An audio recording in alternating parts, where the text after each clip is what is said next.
Hey guys, so guys आज के video में हम लोग स्टार्ट करेंगे फिजिक्स। और क्योंकि फिजिक्स का सिलेबस बहुत छूट रहा है इसीलिए हम लोग पहले फिजिक्स भी पैरेलली करते जाएंगे। तो गाइस आज जो हम लोग चैप्टर करने वाले हैं वो है फिजिक्स का पहला चैप्टर और ये पार्ट 1 है फिजिक्स वाला। इसका मैंने अलग से जितना भी सब्जेक्ट या फिर जितना भी मैं सब्जेक्ट में जितना भी कोर्स कंप्लीट कराते जाऊंगा उसका अलग अलग मैं प्लेलिस्ट बनाते जाऊंगा, तो आप लोगों को ढूंढने में प्रॉब्लम नहीं होगा। तो आज का गाइस जो हम लोग चैप्टर करने वाले हैं वो है लाइट। ठीक है, इसमें हम लोग बात करेंगे परावर्तन और अपवर्तन या फिर रिफ्लेक्शन और रिफ्रैक्शन दोनों के बारे में। ठीक है, तो इसको क्योंकि ये चैप्टर जो है ना ये बहुत बड़ा है, इसको समझने के लिए आप लोगों को बहुत कंसंट्रेशन देना पड़ेगा, बहुत टाइम देना पड़ेगा, रिवीजन चाहिए क्योंकि इसमें आपको मैथ्स भी मिलेगा, डायग्राम भी मिलेगा, डेफिनेशन भी मिलेगा, बहुत कुछ है, ये लगभग सब कुछ इसमें है। तो ये इसमें से एग्जाम में बहुत ज्यादा क्वेश्चन का मार्क्स का क्वेश्चन पूछा जाता है, तो आप लोगों को बहुत ध्यान से समझना है। तो गाइस कोई भी हम लोग जब स्टार्ट करेंगे, अभी तक तो हमने मैथ्स ही समझा है खाली, तो जब भी हम लोग फिजिक्स या केमिस्ट्री कोई भी सब्जेक्ट पढ़ेंगे तो हम लोग ये काम करेंगे, सबसे पहले चैप्टर से पहले उसके लिए बेसिक्स एक वीडियो बनाएंगे जिसमें हम लोग उस चैप्टर में जो भी बात करने वाले हैं उसके लिए एक अच्छा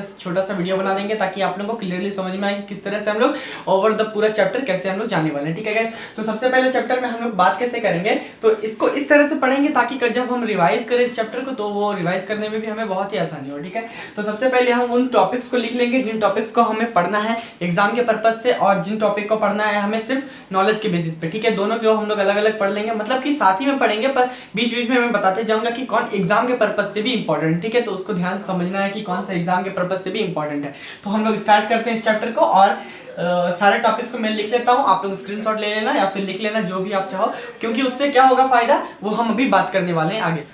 सो गाइस इसमें यहाँ पे मैंने पहले लिख लिया है जितने भी टॉपिक्स हमें कवर करना है इस चैप्टर में, सारे को मैंने लिख लिया है अच्छे से और इन्हीं में से आपको एग्जाम में भी पूछा जाएगा, इन्हीं में से सब कुछ पढ़ा जाएगा।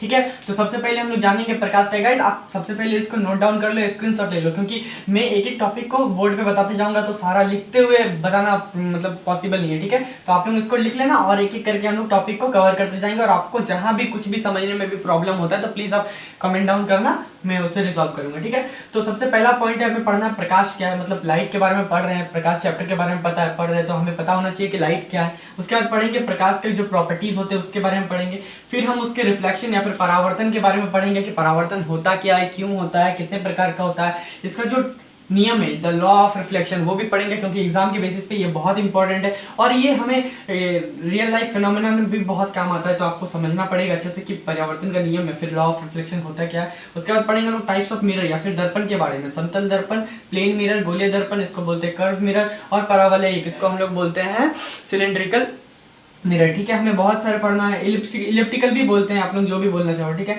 तो इसको हम लोग अच्छे से समझेंगे, सारा मिरर को अच्छे से समझेंगे। उसके बाद पढ़ेंगे हम लोग अवतल और उत्तल दर्पण के किरण आरेख, रे डायग्राम जो है ना वो इस चैप्टर में बहुत ज्यादा इंपॉर्टेंट है क्योंकि एक भी एग्जाम ऐसा नहीं होगा जिसमें आपको रे डायग्राम नहीं पूछा जाएगा।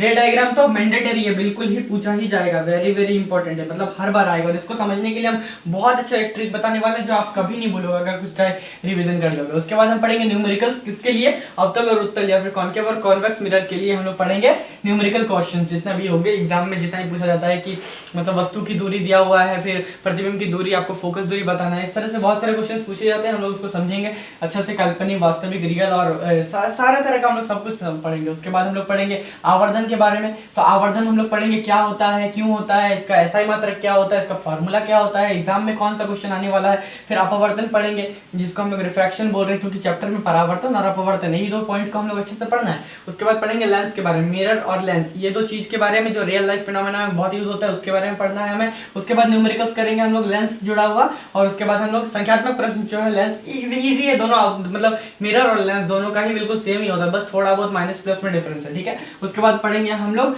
पावर ऑफ अ लेंस या फिर लेंस की क्षमता के बारे में। ठीक है, और इस तरह से हमारा पूरा चैप्टर कवर होगा। उसके बाद जितना भी एनसीईआरटी क्वेश्चन है या फिर जो भी इंपॉर्टेंट एग्जाम के लिए सारे क्वेश्चंस को हम कवर करेंगे, अच्छे से समझेंगे। आपको जहां भी कुछ भी प्रॉब्लम होता है तो प्लीज बताना, क्योंकि फिजिक्स क्या है कि आपको बहुत अच्छे से समझना पड़ेगा, सिर्फ रट लेने से आपको नहीं याद रहेगा अगर आप बहुत अच्छा रटते हो, क्योंकि आप कितना ही रटोगे, फिजिक्स रटोगे, फिर केमिस्ट्री रटोगे, बायो रटोगे, फिर आपको सोशल साइंस पूरा रटना है, हिंदी रटना है, इंग्लिश रटना है, इतना कुछ रटना पॉसिबल नहीं है। तो जितना हो सके हम समझेंगे और जब बच जाएगा उसको हम लोग रट लेंगे। ठीक है, इस तरह से हम पूरे चैप्टर को कवर करेंगे। अच्छा, तो अब इस तरह से पढ़ने का क्या फायदा है, इस तरह का पढ़ने का ये फायदा आपको बहुत ज्यादा मिलेगा, टाइम आपका बहुत बचेगा। जब भी आप मान लो इस तरह से नोट डाउन करते हो जितने भी टॉपिक्स है, तो आप जब भी इसको कहीं रिवाइज करोगे इस चैप्टर को हो तो आप बस इस टॉपिक्स को पढ़ोगे, ठीक है। मतलब स्टार्ट करोगे इस टॉपिक से, मान लो कि प्रकाश क्या है, हाँ प्रकाश क्या होता है ये पता है हमें डेफिनेशन, उसके बाद प्रकाश का गुण, हाँ पता है क्या होता है क्या नहीं, उस तरह से आप पढ़ते जाओगे। अगर मान लो आपको परावर्तन का नियम नहीं पता तो आप इस पर टिक मारो, आगे बढ़ो, इस तरह से पूरा चैप्टर कंप्लीट होगा। और आपको जब लास्ट में ये पूरा कंप्लीट हो जाएगा तो जिस